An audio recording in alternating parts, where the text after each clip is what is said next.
When Crixilon-7 opened his daily audit report for Sector 2847B, he expected the usual tedium of interstellar tax evasion and minor dimensional traffic violations. What he got instead was something that made his 6 eye stalks twitch uncontrollably and caused his morning flurble tea to spontaneously combust. "What in the name of the cosmic wormhole is this?" he shrieked, his voice cracking across 3 octaves that shouldn't technically exist in the same universe. The planet Earth, according to his meticulously calibrated scanning equipment, was violating every single galactic norm simultaneously. Not some of them, not most of them, all of them. The probability calculator had actually started crying and refused to compute the odds. Crixilon-7 had been a senior galactic compliance officer for 437 years, during which time he'd seen civilizations try to bend the rules, break the rules, and occasionally set the rules on fire while dancing naked around them. But he'd never seen anything like this. The humans weren't just breaking rules, they were breaking rules that were considered physically impossible to break. According to the Galactic Codex, certain universal constants were, well, constant. Yet here was Earth, merrily violating the law of reasonable spaceship design by strapping themselves to controlled explosions and calling it rocket science. "Bernadix," he called to his assistant, a 3-headed creature whose main qualification was the ability to type with all 6 arms, while simultaneously having a nervous breakdown. "Get me the emergency protocols, and some stronger tea, and possibly therapy." Bernadix scuttled over, all 3 heads wearing expressions of cosmic bewilderment. "Sir, I've been monitoring the situation for the past hour. The violations are extensive." "How extensive?" "Well, sir, they've apparently developed something called duct tape, which they use to fix everything, including their spacecraft. Our materials science department is having collective panic attacks." Crixilon-7 felt his tertiary brain beginning to overheat. "That's impossible! The galactic standard for emergency repairs requires a minimum of 47 different specialized tools and at least 3 degrees in quantum engineering." "Yes, sir. The humans use silvery tape and what they call elbow grease, which our xenobiologists inform me is not actually a lubricant but rather a figure of speech involving vigorous rubbing." The senior compliance officer's world tilted sideways. In his 4 centuries of service, he'd developed an unshakable faith in the natural order of things. Civilizations discovered fire, then the wheel, then faster-than-light travel, then they applied for their galactic civilization license and started following the rules like everyone else. It was logical, it was orderly, it was the way things had always been. "Sir," Bernadix continued, his middle head now sporting what appeared to be a nervous twitch, "there's more. They've apparently weaponized a concept called duct tape and WD-40 to solve mechanical problems. Our engineers don't understand how it works, but preliminary analysis suggests it violates at least 17 laws of physics." "That's not possible. Physics doesn't work that way." "I know, sir, but they're doing it anyway." Crixilon-7 stared at the report, his eye stalks drooping with the weight of cosmic injustice. "What else?" "They cook their food, sir. That's actually normal. Most civilizations discover fire. No, sir, they cook their food on purpose, for pleasure. They have entire industries devoted to making food taste better instead of simply more nutritious." The senior compliance officer felt something snap in his mind. "You're telling me they deliberately make their sustenance less efficient?" "Yes, sir. They call it cuisine. Some of them spend their entire lives learning how to make edible matter taste pleasant. We found one individual who dedicates his existence to creating what he calls the perfect cheeseburger. But that's completely irrational. The galactic efficiency standards clearly state that nutrition should be optimized for maximum caloric intake with minimum preparation time. The humans don't seem to have received that memo, sir." Crixilon-7 realized he was hyperventilating through his gill slits. "What else? Please tell me there's not more." Bernadix's right head looked particularly pained. They've developed something called music, sir. Music? They create organized sound patterns that serve no practical purpose whatsoever. These patterns make them experience what they call emotions more intensely. Our psychologists are baffled. Emotions? But the galactic mental health standards require emotional regulation through proper pharmaceutical intervention. Yes, sir. The humans appear to enjoy having unregulated emotions. They even create art specifically designed to make them sad, on purpose. The senior compliance officer's world was crumbling. They make themselves sad, intentionally? Yes, sir. They call it drama. Some of them pay money to watch other humans pretend to be sad. They seem to find this entertaining. Crixilon 7 slumped in his chair, which was ergonomically designed according to galactic workplace safety standards, and was about as comfortable as sitting on a pile of crystallized bureaucracy. I need to report this to the council. This is unprecedented. Sir, there's one more thing. I'm not sure I can handle one more thing. They've developed something called humor, sir. Humor? They deliberately create situations that cause involuntary spasmodic responses in their respiratory systems. They call it laughing. Our medical team initially thought it was a disease, but further investigation reveals they do it for fun. The senior compliance officer stared at his assistant with all 6 eye stalks. They make themselves have respiratory spasms for entertainment. Yes, sir. And they've created an entire industry around it. Some humans dedicate their lives to causing these spasms in other humans. They're called comedians. Crixilon 7 felt his grip on reality loosening. I need to call the council. This is either the most dangerous civilization in the galaxy, or what, sir? Or we've been doing everything wrong for the past 1,000,000 years. Indeed, the emergency session of the Galactic Council convened 3 days later, during which time Crixilon 7 had consumed enough anxiety medication to sedate a small moon. The council chamber, a magnificent structure that had been designed by committee and therefore looked like a filing cabinet having an argument with a crystal, filled with representatives from across the galaxy. Council leader Vorthak Prime, being so ancient that he remembered when the universe was still under warranty, called the session to order with his traditional ceremonial gavel, which was actually a small neutron star on a stick. We are here to address the situation regarding the planet Earth in Sector 2847b, Vorthak Prime announced, his voice carrying the weight of eons and the accumulated wisdom of 1 billion bureaucratic meetings. Senior Compliance Officer Crixilon 7, present your findings. Crixilon 7 stood up, his legs wobbling slightly from the sheer absurdity of what he was about to report.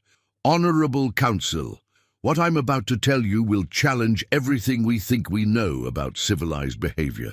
Oh, get on with it, grumbled Councillor Florbenex, a creature that looked like a cross between a mushroom and a tax form. How bad can it be? They use controlled explosions for entertainment. The council chamber fell silent. Even the ceremonial background music stopped playing. I'm sorry, said Councillor Prixmorth, whose species had evolved from ancient filing clerks. Did you say they use explosions for fun? Yes, Councillor. They call them fireworks. They launch explosive devices into the sky and watch them explode in colourful patterns. They gather in large groups to observe this phenomenon and appear to derive great pleasure from it. The council sat in stunned silence. The concept of using explosives for anything other than mining or warfare was so foreign to their understanding that several members' translators had stopped working. There's more, Crixilon 7 continued. They engage in recreational combat. Combat? Vorthak Prime's voice carried a hint of concern. Are they a warrior species? No, sir. They fight each other for sport. They have standardized rules for hitting each other, and other humans pay money to watch them do it. They call it boxing. Councillor Quibbleton, who'd been taking notes on a tablet made of crystallized light, looked up with confusion. They pay to watch violence? Yes, sir. and they've created multiple variations. Some involve throwing each other around in circles. Others involve hitting small objects with sticks while running in patterns.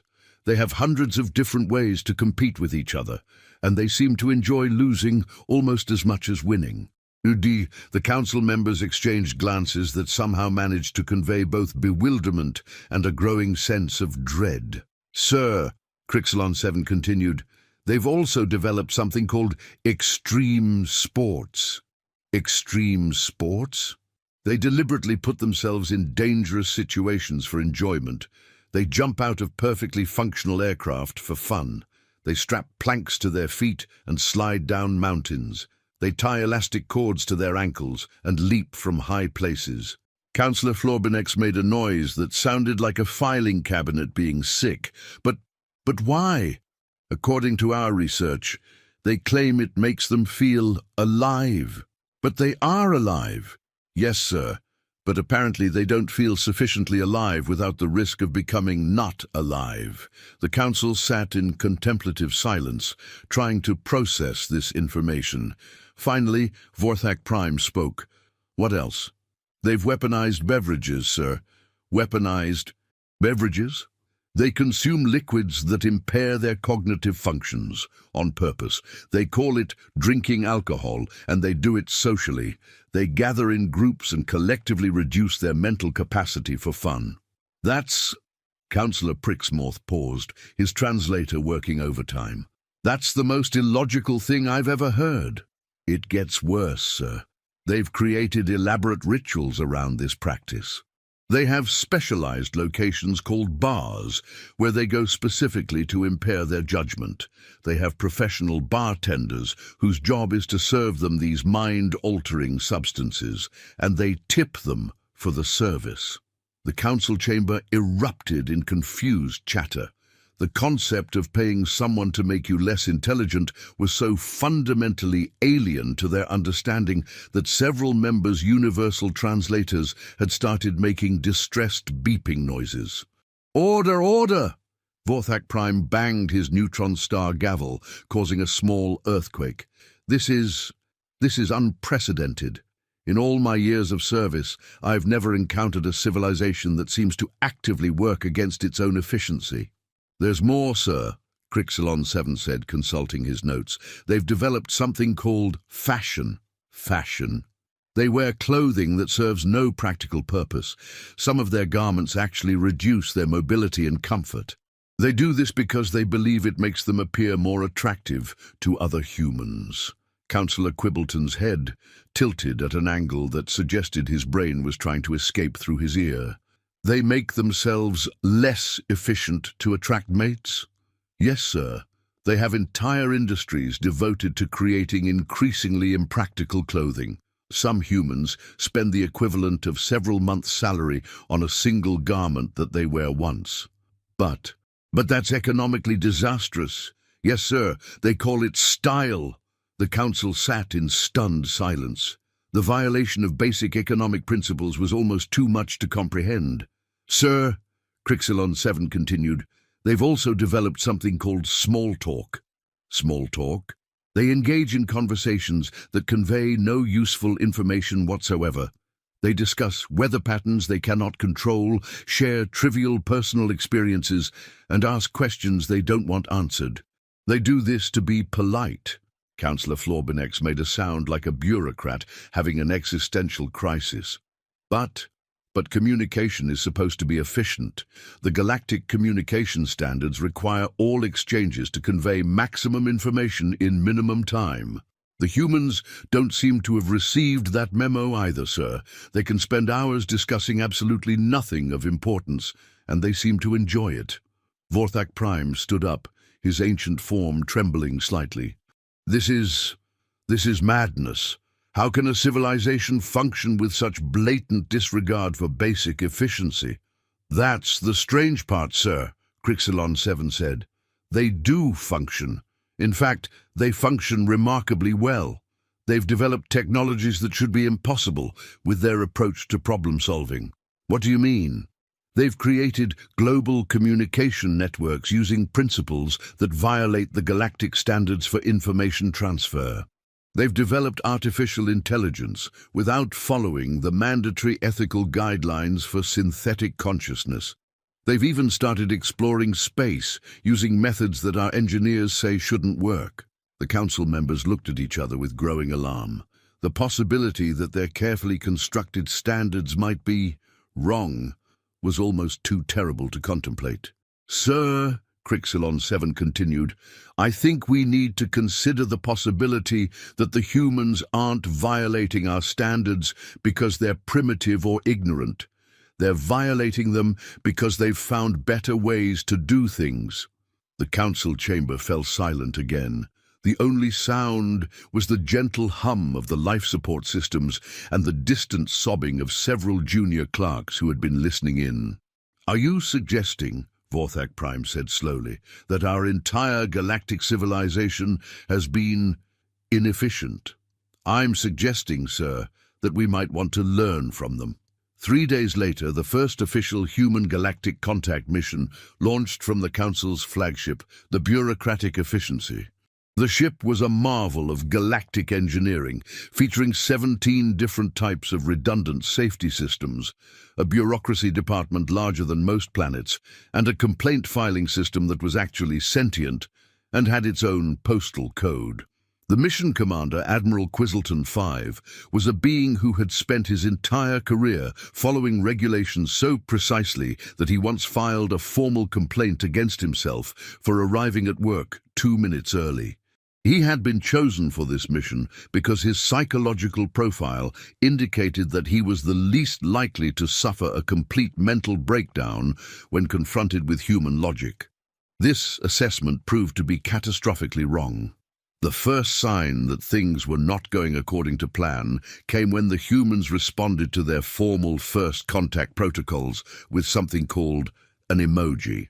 The galactic translation computers spent 3 hours trying to decode what appeared to be a yellow circular face with 2 dots and a curved line before concluding that it was either a primitive form of hieroglyphics or a weapon of mass confusion.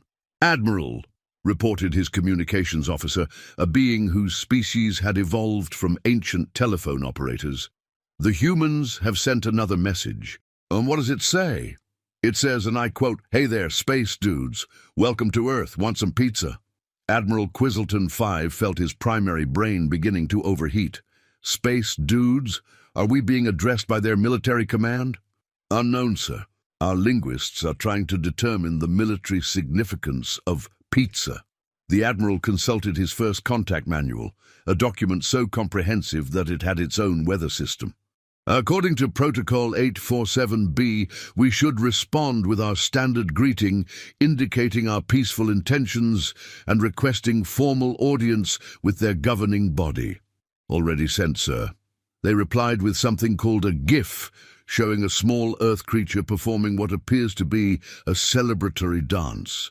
"A dance?" "Yes, sir. Our xenobiologists are trying to determine if it's a war dance or a mating ritual." The Admiral felt his grip on reality beginning to slip. "What else have they sent?" "They've invited us to something called a barbecue, sir. Our cultural analysts are trying to determine if it's a religious ceremony or a form of execution." "Execution?" "They mentioned something about grilling, sir. The translation computers are very confused." Admiral Quizzleton 5 stared at the communications display, watching as more incomprehensible messages scrolled past. The humans seemed to be treating first contact with an entire alien civilization as if it were a casual social gathering. "Sir," his tactical officer reported, "we're detecting massive energy signatures from the planet's surface." "Are they powering weapons?" "No, sir, they appear to be cooking." "Cooking?" "Yes, sir. They're using controlled combustion to heat organic matter on a planetary scale. Our sensors are detecting thousands of these barbecues lighting up across the surface." The Admiral felt reality slipping away from him, like a bureaucrat avoiding responsibility. "They're having a party." "It appears so, sir. They seem to be celebrating our arrival by having fun." The concept of fun was so alien to the Admiral's understanding that his translator had to create a new word for it. In his culture, joy was regulated by the Department of Emotional Compliance and required a permit. "Sir," the communications officer called out, "we're receiving a transmission from someone who claims to be their welcome committee. Put them through." The main screen flickered to life, revealing a human female with hair that appeared to be defying several laws of physics and a smile that could power a small star. She was wearing what the Admiral's fashion analysis computer had classified as aggressively casual clothing. "Hello there, space friends," she said, waving enthusiastically. "I'm Broxley Henderson, and I'm here to welcome you to Earth. Are you hungry? We've got hot dogs." Admiral Quizzleton 5 stared at the screen in bewilderment. "Hot dogs? Oh, they're not actually dogs," Broxley laughed. "They're processed meat products that we stuff into casings and cook over fire. Want to try some?" The Admiral's food safety protocols immediately began having a collective panic attack. You eat processed meat without proper nutritional analysis?" "Oh, we do that too, but mostly we eat hot dogs because they're delicious. That's the important part. But what about proper dietary optimization, nutritional efficiency, caloric regulation?" Broxley looked confused. "We do that too, but mostly we eat food that tastes good. Life's too short to eat boring food." The Admiral felt his worldview crumbling. "Life's too short? Yeah, you've got to enjoy yourself while you're here.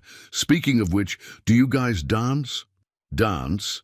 You know, move your body to music for fun. We've got a great DJ lined up for tonight." The Admiral turned to his cultural liaison, a being whose job was to prevent exactly this kind of cultural misunderstanding. "What is she talking about?" "Sir, I believe she's inviting us to participate in a recreational activity involving rhythmic movement." "Ooh, for what purpose?" "Fun, sir." The Admiral felt his grip on sanity loosening. "But what's the point? What do they achieve by moving rhythmically?" "Enjoyment, sir." "But why do they want to enjoy themselves?" The cultural liaison paused, his translator working overtime. Because it feels good, sir."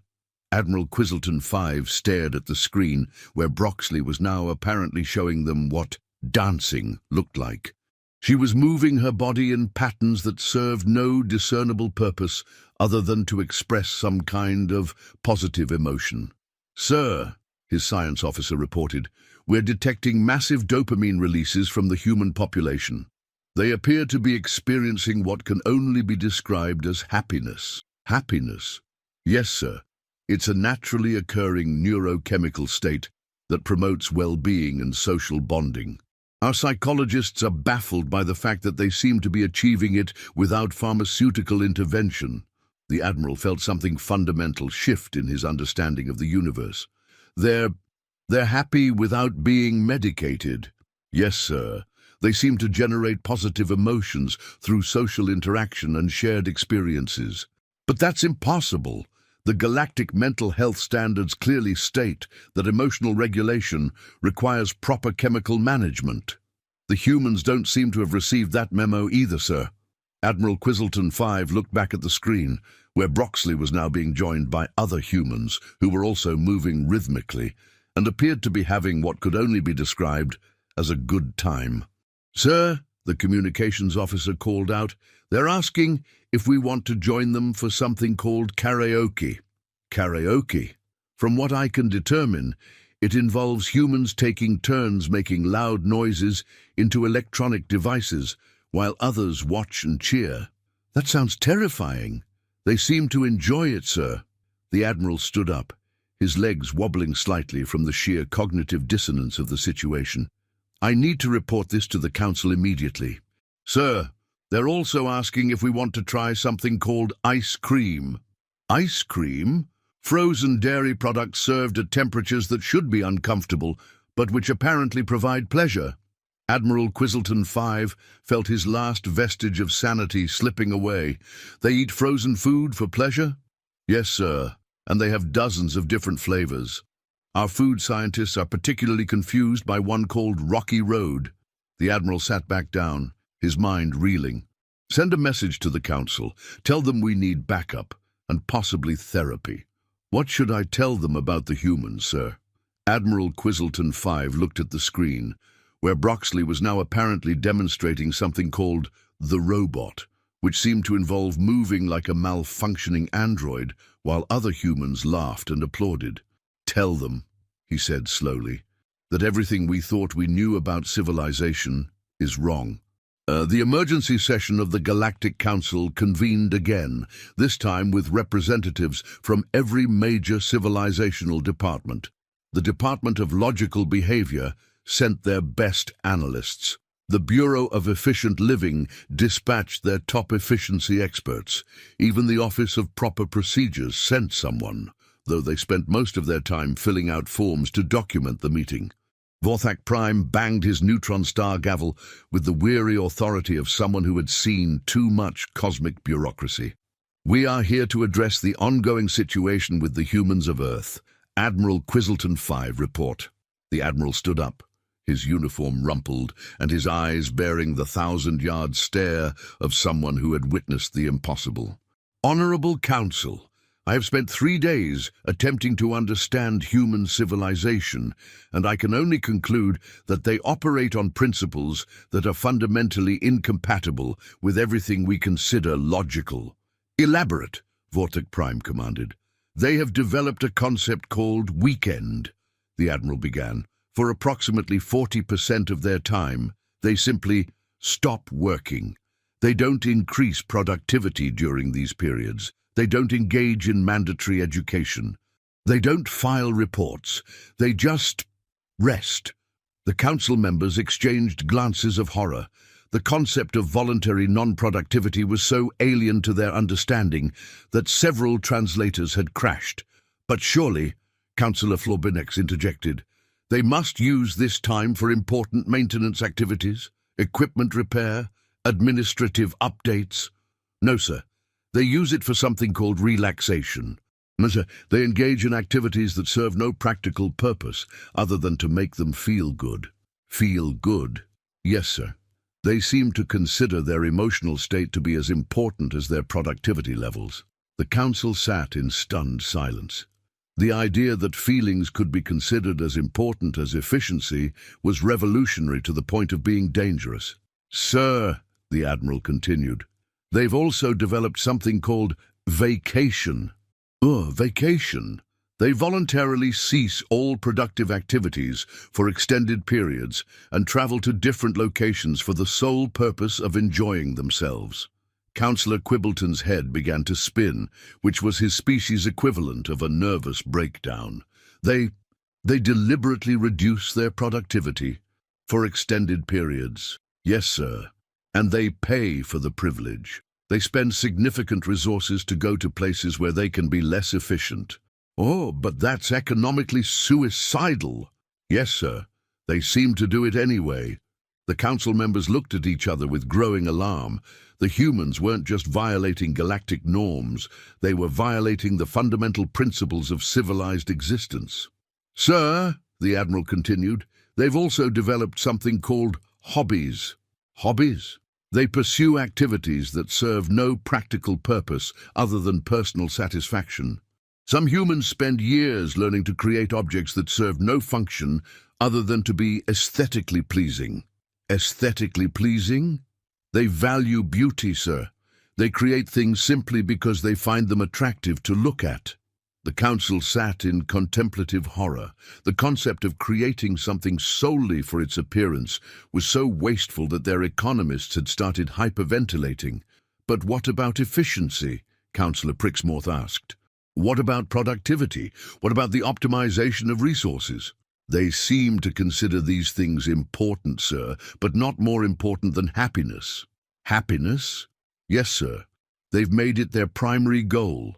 They organize their entire society around the pursuit of positive emotional states. The council members stared at the Admiral in disbelief. A civilization that prioritized emotions over efficiency was not just alien. It was insane. Sir, the Admiral continued, I think we need to consider the possibility that they're not wrong. Not wrong? Vorthak Prime's voice cracked across 17 dimensions. They're violating every principle of civilized behavior. Yes, sir. But they're also happier than any civilization we've ever encountered. Their crime rates are lower than ours. Their innovation rates are higher.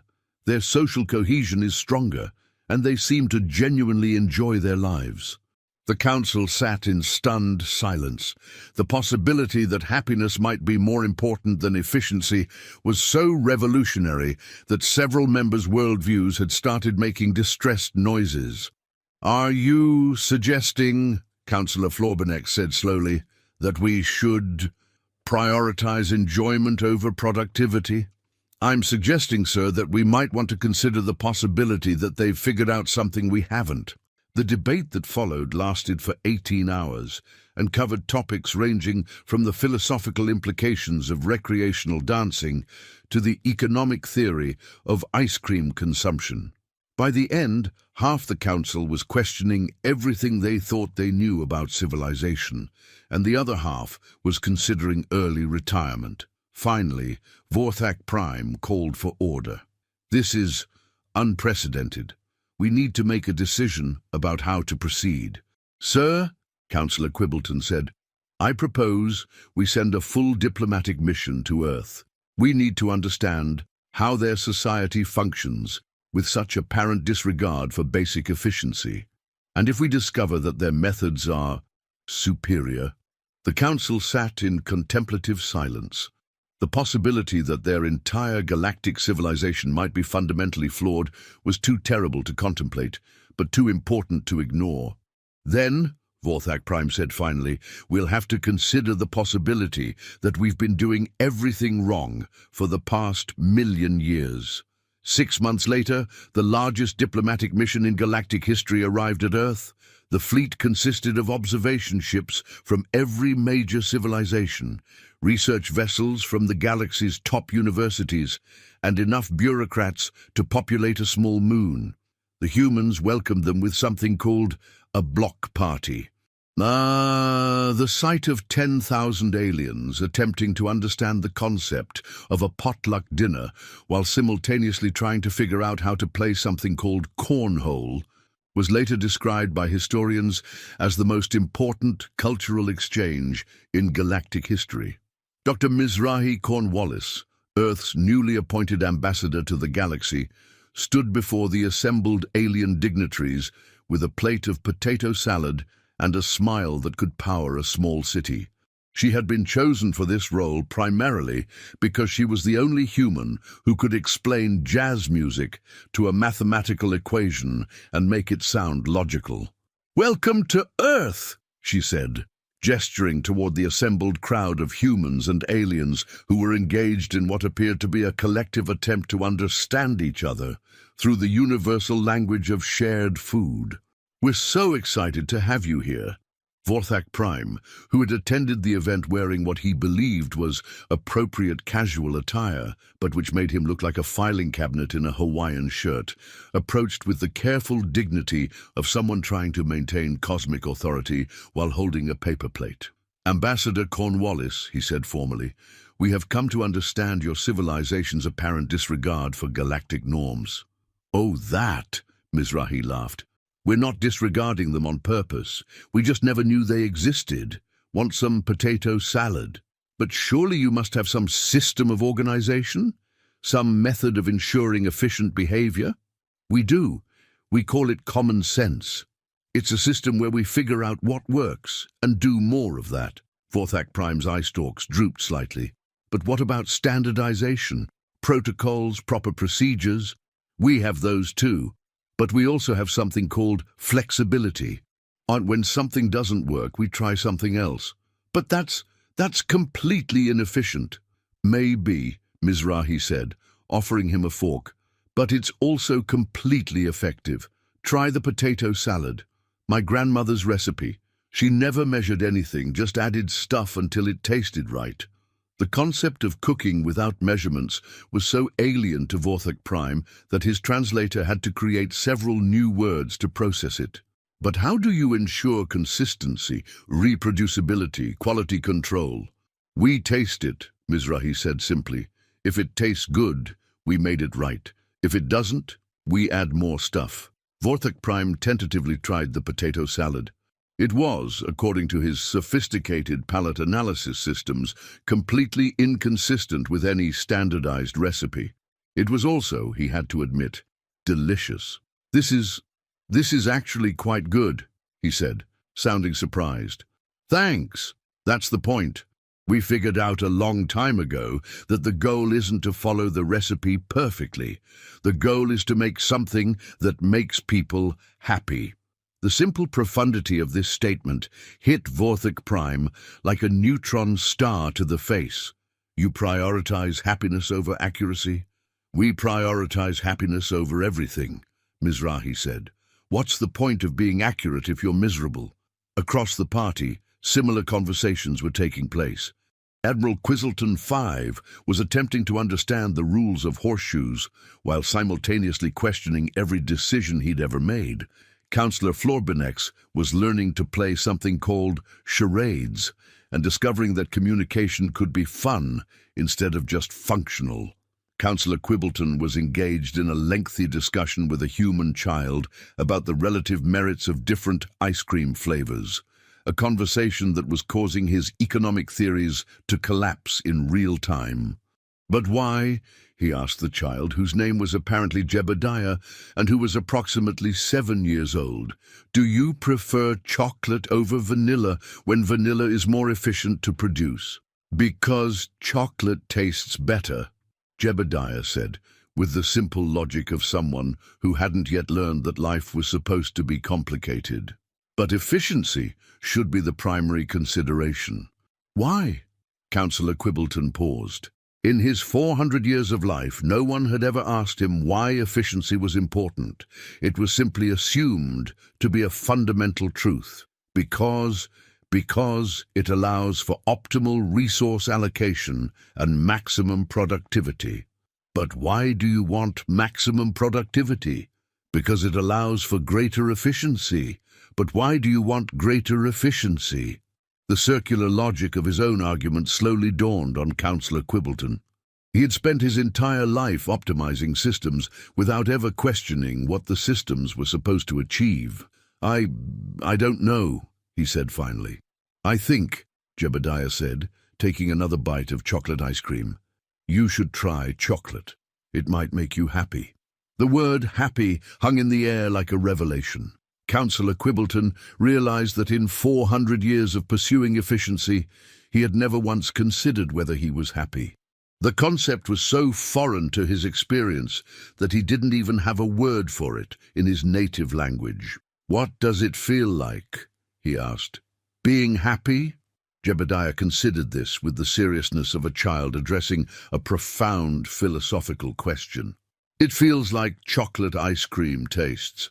This explanation, while completely illogical by any scientific standard, somehow made perfect sense to Councillor Quibbleton. For the first time in his life, he understood that there might be something more important than efficiency. "May I?" he asked tentatively. "Try some chocolate." 20 minutes later, Councillor Quibbleton was experiencing his first ice cream headache and having what could only be described as a spiritual awakening. The sensation of brain freeze, while technically unpleasant, was somehow also exhilarating. It was immediate, intense, and completely outside his control. It was, he realized, the exact opposite of everything his civilization valued, and it was wonderful. Across the party, other aliens were having similar revelations. Dr. Crixilon 7, the compliance officer who had started this entire investigation, was learning to dance the electric slide and discovering that synchronized movement could be joyful instead of just militaristic. A delegation from the Department of Proper Nutrition was experiencing something called cotton candy and trying to understand how spun sugar could be considered food. The representatives from the Bureau of Efficient Communication were attempting to understand small talk and slowly realizing that conversations didn't always need to have a point. But perhaps the most significant moment came when Vorthok Prime, the ancient leader of the Galactic Council found himself in conversation with an elderly human named Cornelius Butterworth, who was sitting on a folding chair and feeding breadcrumbs to what appeared to be small flying creatures. "What are you doing?" Vorthak Prime asked, his curiosity overcoming his diplomatic protocols. "Feeding the pigeons," Cornelius said with the contentment of someone who had found perfect peace in a simple activity. "They get hungry, you know." "But what do you gain from this activity?" Cornelius looked up at the towering alien leader with eyes that held the wisdom of 8 decades of human experience. "Nothing, really, but they seem to enjoy it, and that makes me happy." "You perform this action solely to create happiness in other creatures?" "Yep. Been doing it every Sunday for 15 years, rain or shine." Vorthak Prime felt something fundamental shift in his understanding of existence. "But there's no efficiency in this action, no productivity, no measurable outcome." "Nope," Cornelius agreed cheerfully. "Just happiness. Sometimes that's enough." The concept hit Vorthak Prime like a cosmic revelation. In his million years of existence, he had never encountered the idea that an action could be worthwhile simply because it created joy. His entire worldview had been built on the foundation that everything must serve a purpose, contribute to efficiency, advance some measurable goal. But here was this ancient human, creating happiness for tiny flying creatures for no reason other than kindness. And somehow it felt more important than all the bureaucratic achievements of his long career. "May I," Vorthak Prime asked hesitantly, "assist with this activity?" Cornelius smiled and handed him a bag of breadcrumbs. "Sure thing, partner, just toss 'em gentle-like. The pigeons get scared if you're too enthusiastic." For the next 20 minutes, the most powerful being in the known galaxy sat on a folding chair throwing breadcrumbs to Earth pigeons, while an elderly human explained the finer points of bird psychology. It was, Vorthak Prime later admitted, the most meaningful conversation of his very long life. "You know," Cornelius said as they watched the pigeons waddle around collecting crumbs, "I think you folks have been making things too complicated." "How so?" "Well, seems to me you've spent so much time figuring out the right way to do things that you forgot to ask whether the right way actually makes anybody happy." The simple truth of this statement hit Vorthak Prime like a philosophical sledgehammer. "Are you suggesting that our entire galactic civilization is wrong?" "Not wrong exactly," Cornelius said thoughtfully, "just incomplete. Like a recipe that's got all the right ingredients but forgot the salt." "And what would be the salt in this metaphor?" "Joy," Cornelius said simply. "Fun. The stuff that makes life worth living instead of just livable." As the day progressed, more and more aliens found themselves experiencing concepts that had no equivalent in their carefully ordered societies. They discovered the pleasure of laughing at jokes that made no logical sense.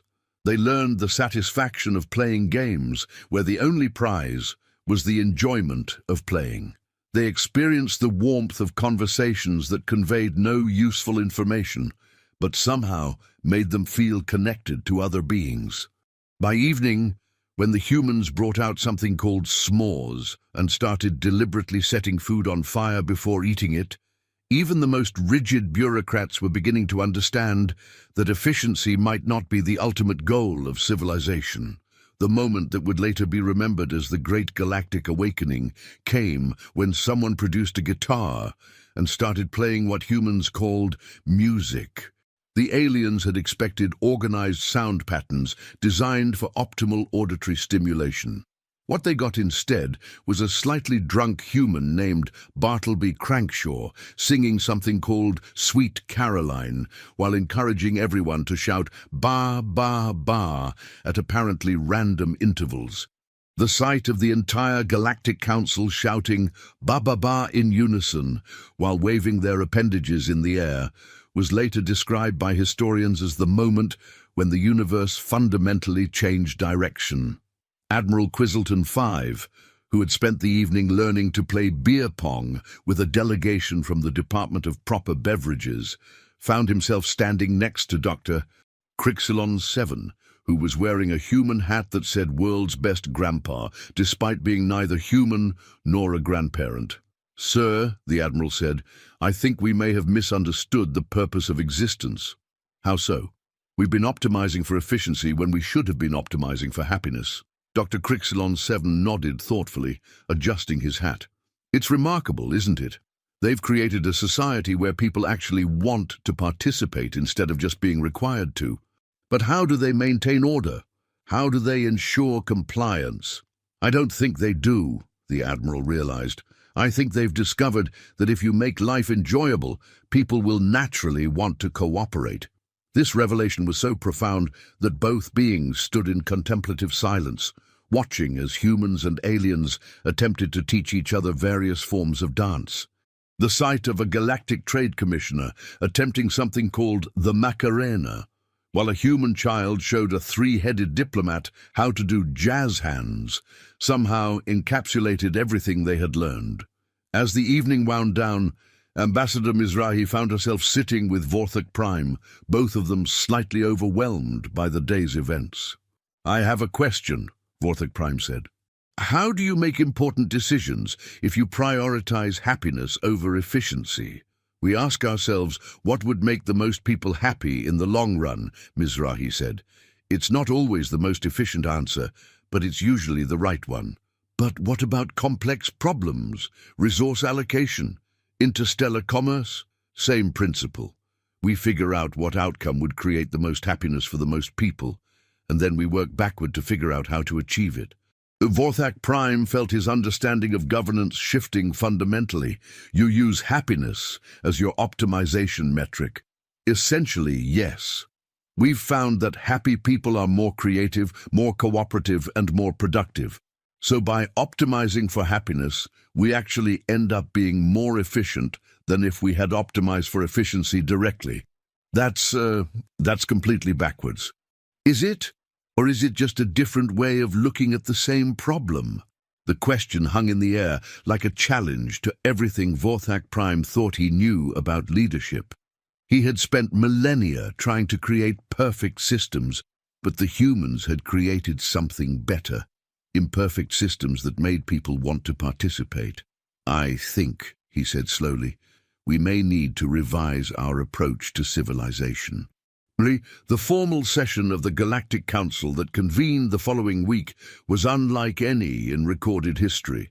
Instead of the usual formal chamber, they met in what humans called a community center, sitting on folding chairs and drinking coffee from paper cups. Several councillors were still wearing human souvenirs from the block party.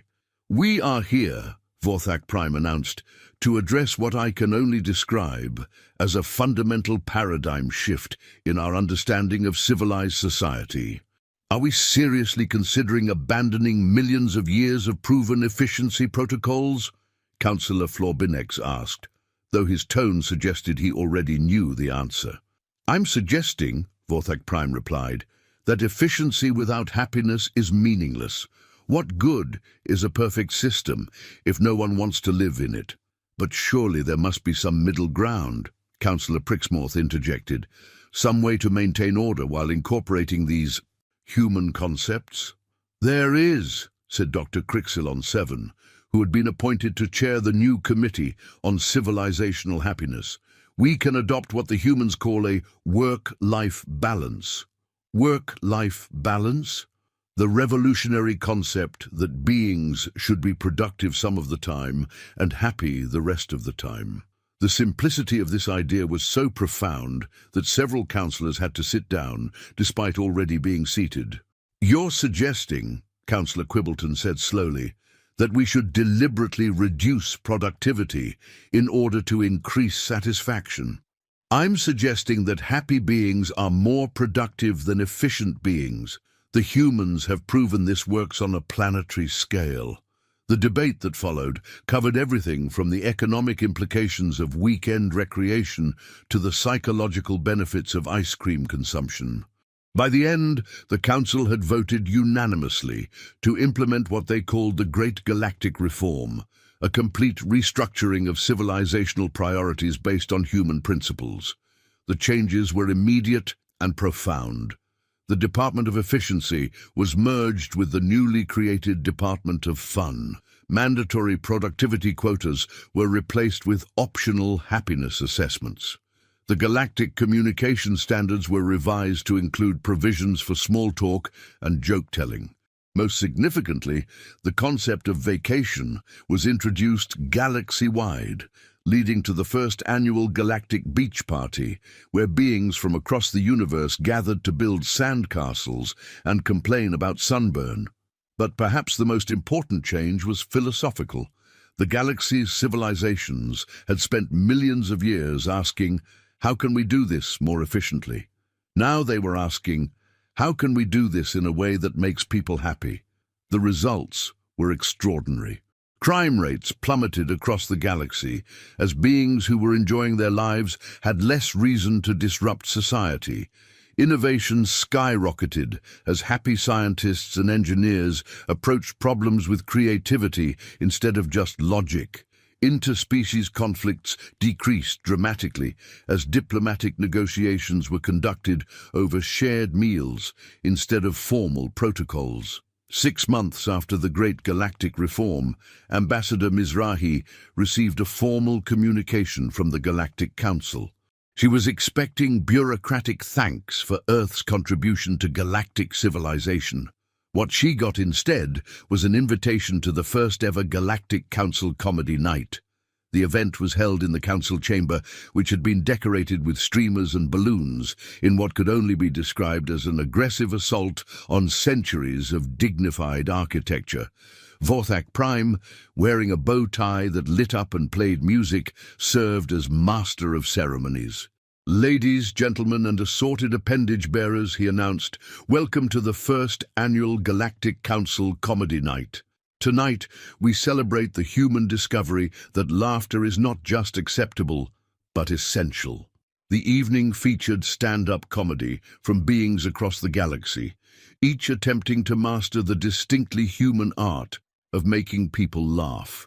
Admiral Quizzleton 5 performed a routine about the absurdities of military protocol that had the audience in stitches.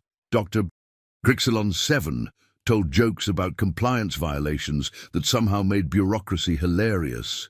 Even Councillor Florbinex, despite resembling a tax form, managed to get laughs with his impression of a frustrated filing cabinet. But the highlight of the evening came when Cornelius Butterworth, the elderly human who had taught Vorthak Prime about feeding pigeons, took the stage. You know, he said, looking out at the assembled representatives of galactic civilization, I never thought I'd live to see the day when aliens would ask me for life advice. But here we are, and I'll tell you what I told my grandson when he asked me the secret to happiness. The chamber fell silent, waiting for profound wisdom from this ancient human sage. The secret to happiness, Cornelius said with a grin, is remembering that efficiency is a tool, not a goal. The goal is to enjoy the ride. The applause that followed lasted for 17 minutes and was later measured as the loudest sound ever recorded in the council chamber. But more than that, it represented something unprecedented in galactic history: unanimous agreement on a fundamental principle.